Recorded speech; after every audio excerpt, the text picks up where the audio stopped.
तो चलिए शुरू करते हैं आज की नई वीडियो नए टॉपिक के साथ।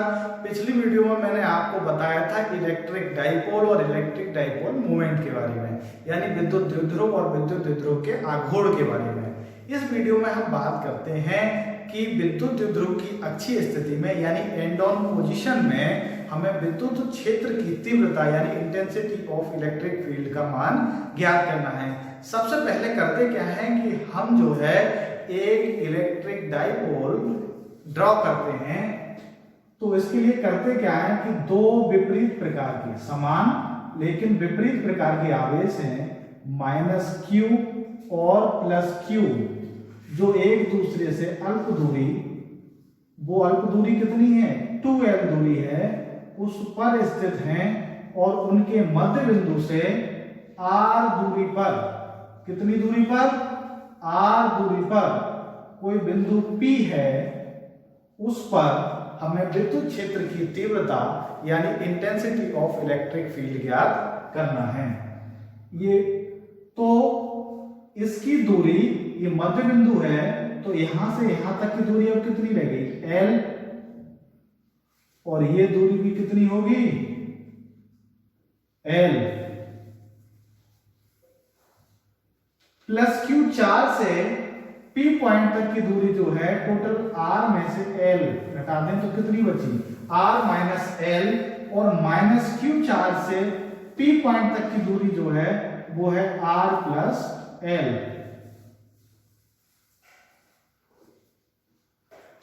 अब +q चार्ज के कारण बिंदु P पर जो इलेक्ट्रिक फील्ड है उसकी डायरेक्शन जो होगी वो रेडियली आउटवर्ड यानी बाहर की ओर होगी।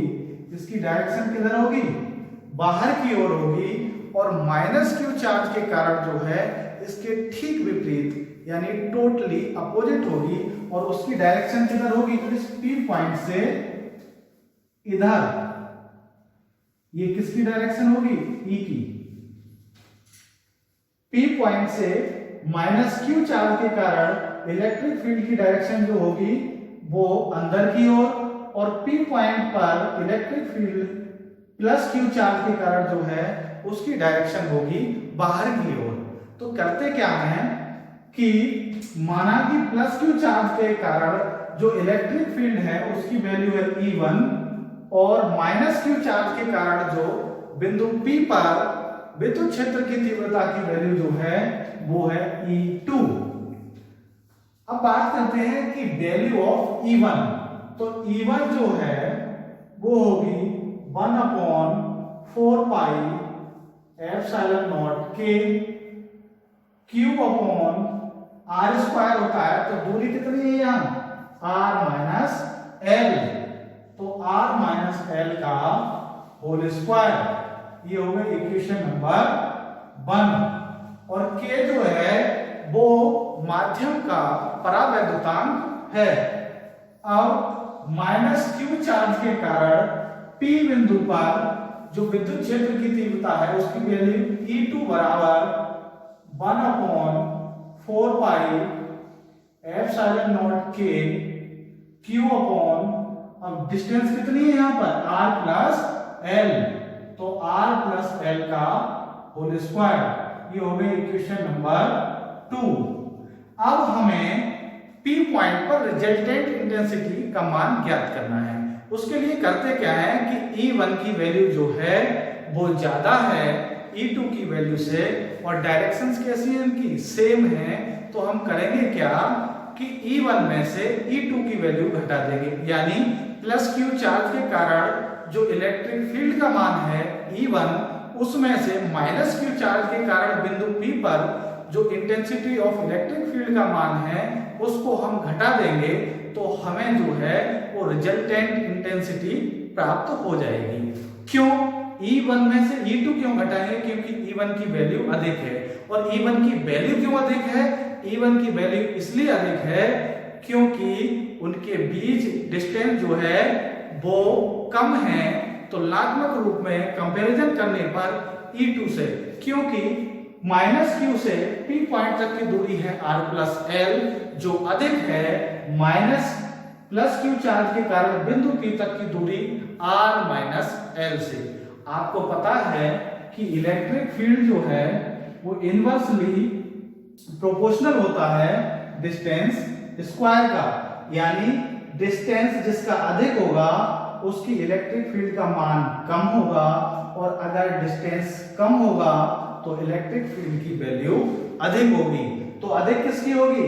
प्लस क्यू चार्ज के कारण बिंदु P पर जो इलेक्ट्रिक फील्ड है उसकी वैल्यू माइनस क्यू चार्ज के कारण बिंदु P पर उत्पन्न इलेक्ट्रिक फील्ड से अधिक होगी।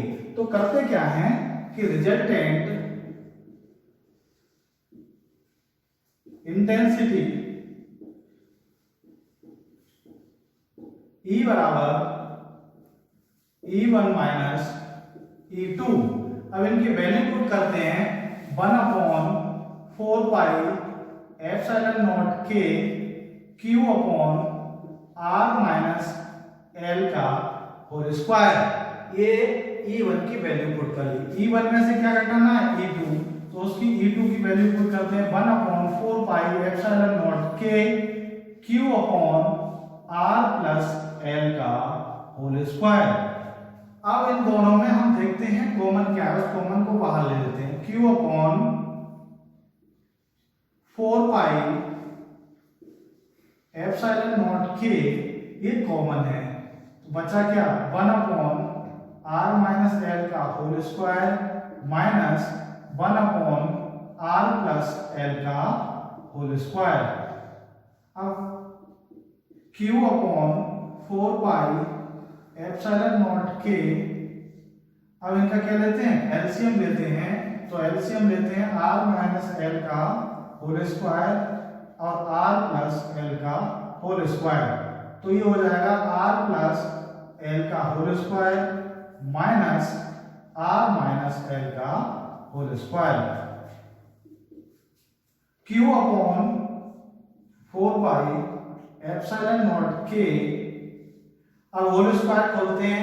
a प्लस बी का होल स्क्वायर सबने आपने पढ़ा होगा, पिछली कक्षाओं में आपने पढ़ा होगा। a प्लस बी का होल स्क्वायर होता है a square plus B square plus 2ab।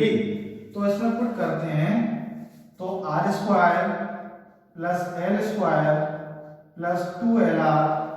अब ये a माइनस बी का होल स्क्वायर है, तो आपने पढ़ा होगा a square plus B square minus 2ab, तो ये हो जाएगा r square plus L square minus 2lr upon, अब एक फॉर्मूला आपने और पढ़ा होगा, a square minus B square बराबर होता है a प्लस बी और a माइनस बी।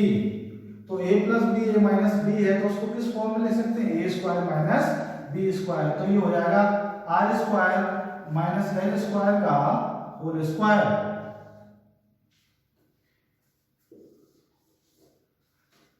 अब E बराबर Q upon 4 pi epsilon naught K।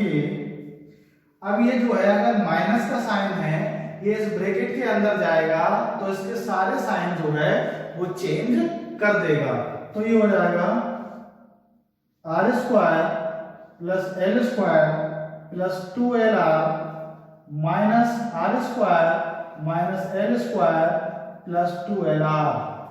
ये प्लस प्लस के थे वो माइनस के हो गए, ये माइनस का था वो कैसा हो गया? प्लस का। ये हुआ तो R square minus L square का होल स्क्वायर, ये कैंसिल हो जाएंगे, तो ऊपर बचा E बराबर Q upon 4 pi epsilon naught K, और ये हो गया 2lr 4lr upon R square minus L square का होल स्क्वायर। और आपको पता है 2l इंटू Q बराबर होता है P। मैंने आपको पिछली वीडियो में बताया था कि इलेक्ट्रिक डाइपोल मोमेंट जो होता है कोई एक आवेश और उन दोनों बिंदु आवेशों के मध्य की जो दूरी होती है उनका गुणनफल क्या होता है? P, यानी विद्युत द्विध्रुव का आघूर्ण। इसे पुट करते हैं। और दूसरी बात एक और है कि R की वैल्यू जो है वो L की तुलना में बहुत अधिक है। अगर बहुत अधिक है तो इसका अगर स्क्वायर करें तो अगर R स्क्वायर तो ये और ज्यादा बड़ा होगा L स्क्वायर की कंपैरिजन में। तो पुट करते हैं, Q इंटू 2L बराबर है P, तो ये हो जाएगा 2P into are. Q into 2L बराबर कितना, P, तो 2PR upon 4 pi epsilon not के, ये हुआ आर स्क्वायर। एल स्क्वायर की वैल्यू कितनी, नगण्य, इसे छोड़ देंगे तो आर स्क्वायर की पावर 2, और 2 की पावर जो है तो क्या हो जाएगा, मल्टीप्लाई हो जाती है, तो ये हो जाएगा आर की पावर 4। तो ई बराबर 1/4 पाई एप्सिलॉन नॉट के 2PR अपॉन आर की पावर 4। तो आर की पावर 1 से ये कट जाएगा, तो ये हो जाएगा ई बराबर 1/4 पाई एप्सिलॉन नॉट के 2P अपॉन आर क्यूब। ये जो है विद्युत द्विध्रुव की अक्षीय स्थिति पर विद्युत क्षेत्र की तीव्रता का मान है। और एक बात और, वायु या निर्वात में K का मान जो होता है वो होता है 1, तो E बराबर होगा 1/4 pi epsilon 2P upon R cube. और E बराबर होता है F अपॉन Q, तो इसका मात्रक हो जाएगा न्यूटन पर कूलम। और एक बात और, ये जो 1/4 पाई एप्सिलॉन नॉट की वैल्यू जो होती है वो होती है 9.0 इंटू 10⁻⁹ न्यूटन मीटर स्क्वायर पर कूलम स्क्वायर।